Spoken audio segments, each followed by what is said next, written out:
So we're going to talk for a little bit about dilations. Dilation is another type of a transformation. You've probably heard dilations before. Specifically, your eyes when they dilate, or maybe the optometrist dilates your eyes. So your pupils will change their sizes. So what do you think? What operation do you think is associated with these dilations then? If you're changing the size, if you're increasing the size, you think it'll be an addition rule or a subtraction rule? Most likely multiplication. Or you can multiply by, say, a fraction, and that might make your dilation decrease in size if you're multiplying by a number less than 1. So when we think dilations, we think multiplication. And they go along with the family of reflections, translations, and rotations, all those other transformations that we've done. But the thing is, these three preserve distance. So do you think a dilation preserves distance? Well, consider this for a moment. Say that you have some sort of a figure, and we'll do it on a coordinate plane. Sometimes on the coordinate planes it's a little easier to do. And you think about maybe putting a line segment on this coordinate plane. Let's call it line segment AB. And let's say line segment AB has a length of 6. And what we do is we dilate it by a scale factor of 2, let's say. And we're going to make another image that might look something like that. Because it's an image, we'll call it A prime, B prime. So since we do a dilation of 2, our length of the dilated segment, the image A prime, B prime, will have a length of 12, 6 times 2. So dilations do not preserve distance. No, they do not.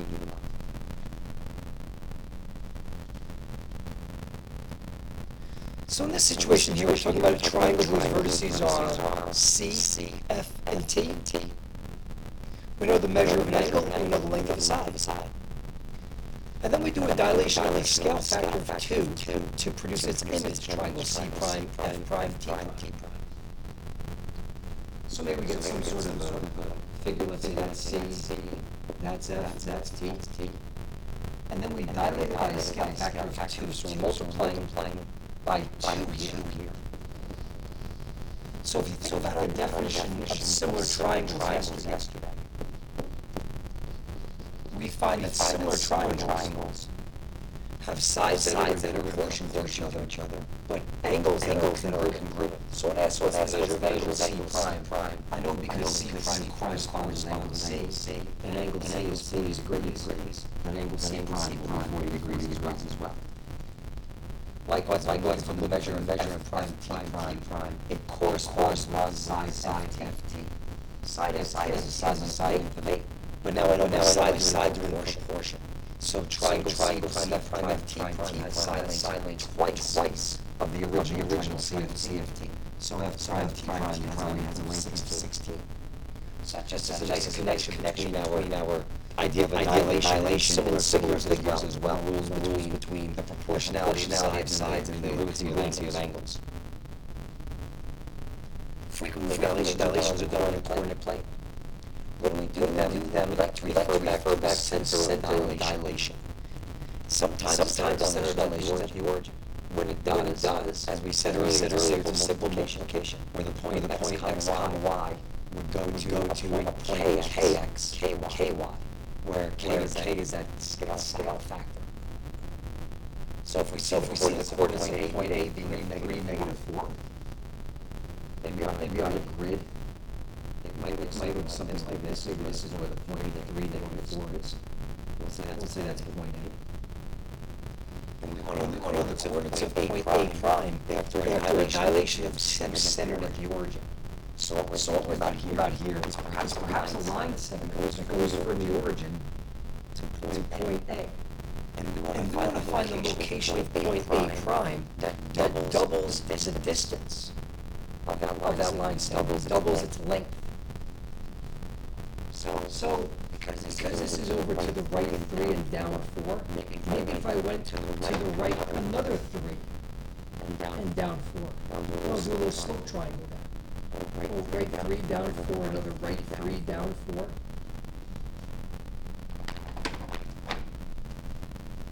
So we'll say this is the point A prime down here. So we've gone over a total of 6 to the right, and down a total of 8. For the coordinates to be 6, negative 8. So graphically it looks like that. Or what you can tell is that the x and y coordinates of point A were just multiplied by 2. Well, the dilation centered at the origin, all is good. But it doesn't have to be centered at the origin. So in this case, point B has a coordinates of 3, 5. And we're going to dilate it by a scale factor of 4. But this time the center is not at the origin, it's at the point 1, 2. Maybe we can draw a picture and see what this looks like.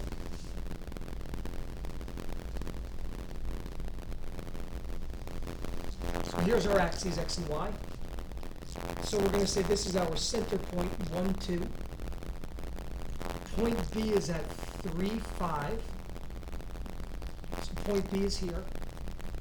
And we want to know its coordinates after a dilation of 4. Well, graphically, maybe we can do that slope thing again. So we have a segment here. Maybe I'll call this point, we'll call it point C.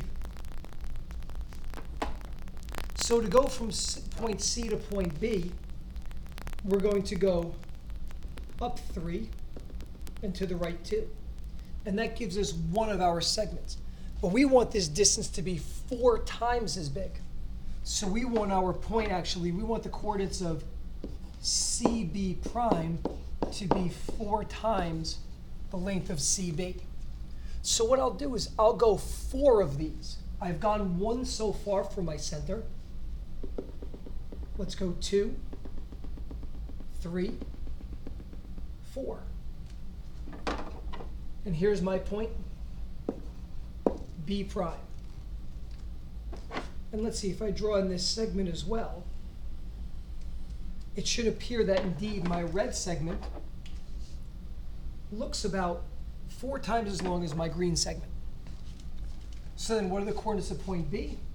It looks like it's over to the right 9, and it looks like it's up 14. So the point 9, 14 will be the coordinates of point B. So you might be asking yourself now, okay, I can do these dilations on a graph if I know my center point. If it's the origin, I don't really even need to graph it. So it begs to ask the question, could you do a point that is not centered at the origin? Or could you do this dilation without drawing a picture of it? So I leave that to you. I leave you to see if you can develop a rule that dilates some point by a scale factor of k, and let's say it's centered at the point A comma B. So your idea should look something like a rule where x comma y goes to some other point, and the point has x's, a's, y's, b's, and k's in it as well. Think about it. We've done things like this with rotations earlier in the year when we did our transformations. We did rotations about points that are not centered at the origin. And we kind of brought in some translations as well, but I don't want to give too much away. See if you can come up with a rule, though. See if it works. Lastly, let's talk about determining a scale factor from a picture. So in this figure, I'm given triangle MAN, which is the image of triangle BOY, and it's dilated from point Z. The center of our dilation is at point Z. So you can almost think of it, it's one of those like 3D perspective drawings that you did in art class a long time ago, where you're dilating out from point Z,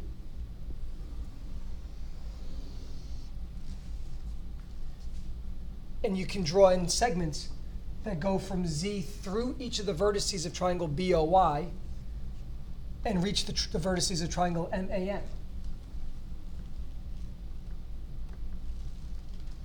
So what we want to determine is the ratio that represents the scale factor. When I'm looking at this, I see the triangle MAN is the image. So I do something to triangle BOY to get it to map to triangle MAN.